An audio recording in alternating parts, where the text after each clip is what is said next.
जय श्री कृष्ण भाइयों और बहनों। आज के इस वीडियो में मैं आपको पुरुषोत्तम मास महात्म्य के तीसरे अध्याय की कथा सुना रही हूँ।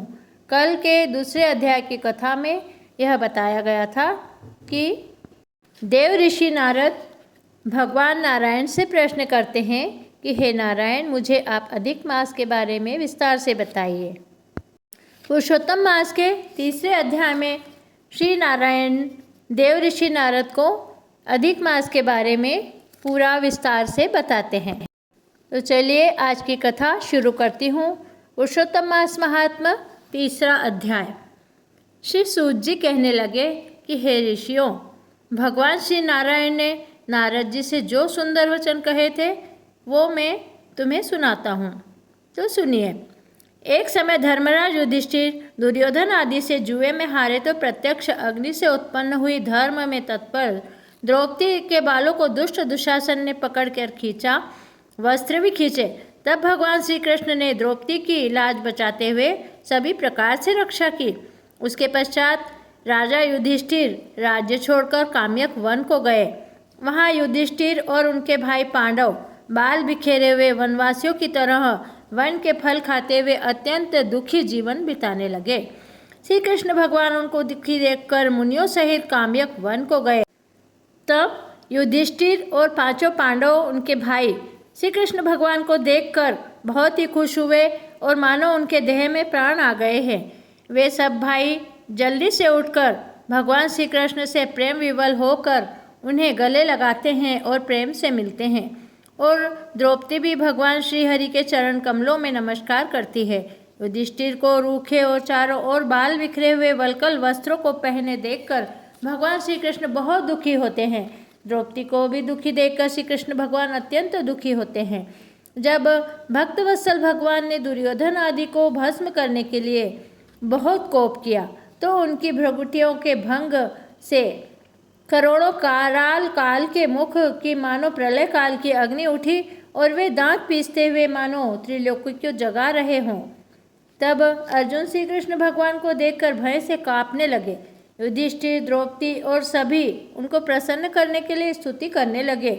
और अर्जुन बोले कि हे भगवान, हे जगन्नाथ, मैं जगत से बाहर नहीं हूँ, फिर जगत रक्षक होकर आप मेरी रक्षा क्यों नहीं करते हैं?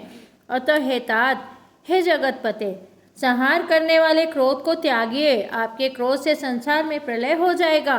आप ही ईश्वर हो, चराचर जगत के उत्पन्न करता, सब मंगलों के मंगल रूप। आप अपने रचे हुए विश्व को एक के अपराध के कारण क्यों नाश करना चाहते हैं? भला कोई मच्छरों को जलाने के लिए भी घर को जलाता है? कृष्ण से ऐसा कहकर हाथ जोड़कर नमस्कार करते हुए श्री अर्जुन बोले। तब सब ने श्री कृष्ण भगवान को क्रोध त्याग के चंद्र के समान शीतल देखकर बहुत सुख पाया। श्री नारायण बोले कि हे दीनबंधु, भक्तवत्सल श्री कृष्ण भगवान को प्रसन्न जान भारी प्रेम में मगन होकर सिर झुकाकर हाथ जोड़कर अर्जुन ने उनसे वही प्रश्न किया जो कि नारद जी ने मुझसे किया था। इस प्रकार सुन हरि भगवान दो घड़ी ध्यान कर मित्र मंडलियों द्रौपदी को समाधान कर हितकारक वचन बोले। हे अर्जुन, मेरे विभत्सर संयुक्त वचन सुन। आपने अपूर्व प्रश्न किया है। ऐसा प्रश्न संसार में ऋषियों को भी दुर्लभ है। हे अर्जुन, मैं तुम्हारी मित्रता और भक्ति के कारण आपको सब बताता हूँ। पांडवों, चैत्र अधिक मास, पक्ष नाड़िकाएँ, याम त्रियाम, ऋतु मुहूर्त दोनों अयन, उत्तरायण और दक्षिणायन, वर्ष युग परार्ध अंत से परे, नदी समुद्र तालाब कुएं बावड़ी पल्लव झरने लता औषधि वृक्ष और बांस वनस्पति पुर गांव पर्वत नगर सब अपने अपने गुणों से पूजे जाते हैं।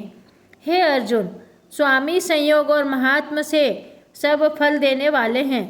और एक समय मलमास वहाँ आया। उसको सब लोग असहाय, निंदित, अपूज्य, मलमास, रवि संक्रांति से वर्जित ऐसा कहते थे, क्योंकि उसका नाम मलमास था। मल यानी गंदा, मल रूप होने से अछूत और शुभ कर्मों के लिए निंदित। ऐसे वचन सुनकर कांतिहीन, निरुद्योगी, दुखी, अत्यंत थकित शरीर चिंता से घिरा मन में दुखित धैर्यधार मलमास मेरी शरण में पहुंचा।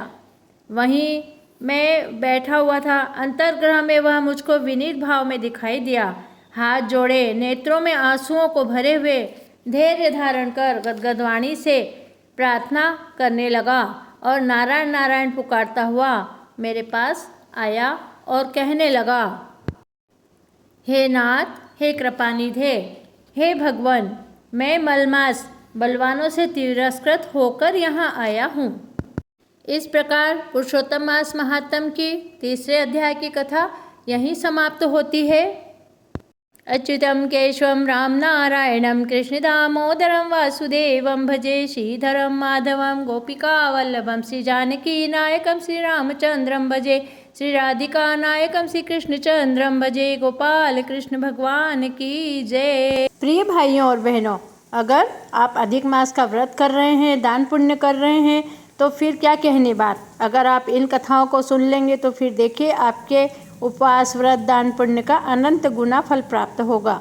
जी हाँ, आप इन कथाओं को नित्य नियम से सुनिए और मेरे चैनल को सब्सक्राइब कीजिए और इस वीडियो को अधिक से अधिक शेयर कीजिए, जिससे सभी यह कथाएं सुनकर इसका लाभ उठा सकें।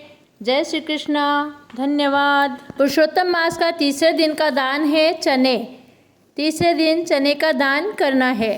इन्हें शेयर कीजिए। जितनी आप शेयर करेंगे उतनी इन कथाओं की महिमा बढ़ेगी। जितने लोग सुनेंगे उन्हें इसका अनंत गुना फल प्राप्त होगा और आप भी शेयर करेंगे तो आपको भी इसका अनंत गुना फल प्राप्त होगा। इसीलिए इन कथाओं को अधिक से अधिक शेयर कीजिए, सुनिए और सबको सुनाइए। जय श्री कृष्णा। आज की कथा को यहीं विराम देती हूँ।